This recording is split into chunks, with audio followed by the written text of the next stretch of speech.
RK గారు, RK గారు. Sir గారు. చరణప్రసాద్ మీ అబ్బాయినా? ముందన్న బయటకు రమ్మను. మా అబ్బాయి ఏం చేశాడయ్యా? మీ వాణి వీడియోలు తీయొద్దు అన్నారు. ఆ వీడియోలు తీయటం వల్ల ఏమైందో తెలుసా? అయ్యో, ఆ పిచ్చి వీడియోలు చేయొద్దని ఎన్నోసార్లు చెప్పాను. ఇప్పుడు ఇంటి మీదకి ఏం తెచ్చాడయ్యా? వాడు తీసేది పిచ్చి వీడియోలా? అందరూ గర్వపడేలాగా విజయవాడలోనే best YouTube content creator award వచ్చింది. అరే నాన్న, ఇంతకాలం ఎవరో మాట్లాడి నిన్ను అవమానించావు. ఇకపై నీ ప్రయత్నాన్ని ఆపొద్దు.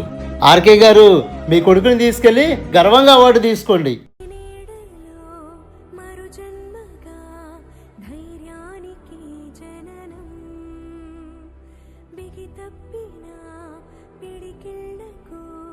నేర్పించరా జగ